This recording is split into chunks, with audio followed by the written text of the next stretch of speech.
अरे आती और जाती है जी। लेकिन इसका निदान क्या है? ये तो समस्या से सारे मीडिया बंधु अवगत है, लेकिन इसका आखिर निदान क्या है इन समस्याओं का? निदान जो मैं रोज बोल रहा हूँ, निदान ये है कि जो समाज है, जो लोग हैं, वो इस बात को समझें और इन मुद्दों के आधार पर लोगों का चुनाव करें।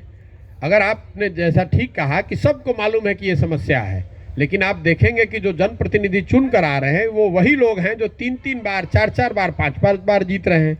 तो मैं अपनी पब्लिक मीटिंग्स में भी लोगों को कह रहा हूं, जब मैं गांव में जाता हूं तो ये बताता हूं कि ये जो सारी समस्या है जिसके बारे में आप मुझे अवगत करा रहे हैं, तो ये रहते हुए आप फिर उसी प्रतिनिधि को बार बार वोट क्यों दे रहे हैं? तो लोगों के अपने जवाब हैं। ज़्यादातर लोग यही कहते हैं कि भैया विकल्प नहीं है, इसलिए उन लोगों को वोट दे रहे हैं।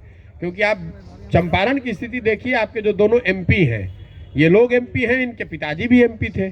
तो ये लंबे समय तक यही एक ही दल, एक ही पार्टी, एक ही तरह के नेता जीत रहे हैं। आपके ज़्यादातर जो विधायक भी हैं, कोई तीसरी बार विधायक है, कोई चौथी बार विधायक है।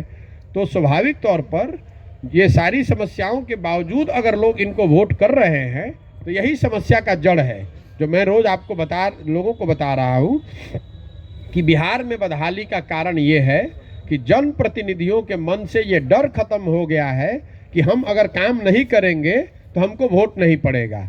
लोगों को मालूम है कि समस्याएं जो हैं वो रहेंगी, लोग गुस्साएंगे, गाली देंगे, लेकिन अंततः जाति के नाम पर, धर्म के नाम पर या विकल्प के अभाव में हम ही को वोट देंगे।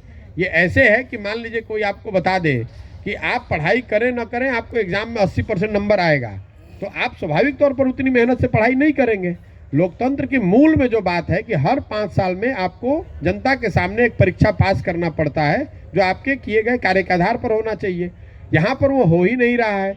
या तो जाति के आधार पर जब वोट पड़ रहा है तो जाति के आधार पर लोग इन समस्याओं को भूलकर जाति के आधार पर वोट कर दे रहे हैं, या धर्म के नाम पर दे रहे हैं। और कुछ ऐसे, बहुत बड़ी संख्या ऐसे भी लोगों की है जो इन दोनों से अलग भी हैं, तो वो विकल्प के अभाव में उनको ऐसा लगता है कि कोई विकल्प नहीं है, इसलिए जो उनको बेहतर विकल्प लगता है उसको दे देते हैं। पूरे बिहार में जो बात है वही बात चंपारण में भी है कि एक बड़ी जनसंख्या भाजपा को और एनडीए को इसलिए वोट कर रही है कि वो लालू जी के आतंक राज या जंगल राज को वापस नहीं देखना चाहती है। और बहुत बड़ी संख्या समाज का वर्ग एक ऐसा है जो लालू जी को, लालटेन को इसलिए वोट कर रहा है कि वो भाजपा को वोट नहीं कर सकता है। और इस मजबूरी का दलों के द्वारा फायदा उठाया जा रहा है, क्योंकि उनको ये फ्री का वोट मिल रहा है, उनको कुछ करने की जरूरत ही नहीं है। उनको मालूम है कि जो लालू जी के विरोध में जो वर्ग हैं, जो लोग हैं, वो चाहे जितनी भी आपकी रोड की स्थिति खराब हो, आपके स्कूल की स्थिति कितनी खराब हो, कितना भी भ्रष्टाचार हो, आप लालू जी के विरोध में उनको वोट देंगे ही देंगे।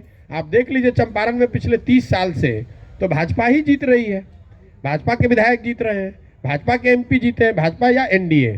राज्य में उनकी सरकार 2 महीना पहले तक थी, यही के डिप्टी सीएम थे, और केंद्र में भी उनकी सरकार है।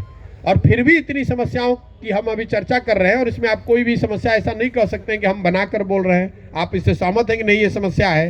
तो चंपारण वासियों को भी ये देखने की जरूरत है कि अगर इतनी समस्याएं हैं तो आप विधायक भी भाजपा का जिता रहे हैं, एनडीए का जिता रहे हैं, राज्य सरकार भी उन्हीं का बनवा रहे हैं, एमपी भी उन्हीं का जिता रहे हैं, केंद्र में भी आपकी सरकार है, और फिर आपका काम भी नहीं हो रहा है। तो कहीं ना कहीं या तो विकल्प के अभाव में आप उनको वोट दे रहे हैं, या फिर आप इन सारी समस्याओं से बिल्कुल अलग हट के किसी जाति या धर्म के नाम पर वोट कर रहे हैं। तो एकदम स्पष्ट है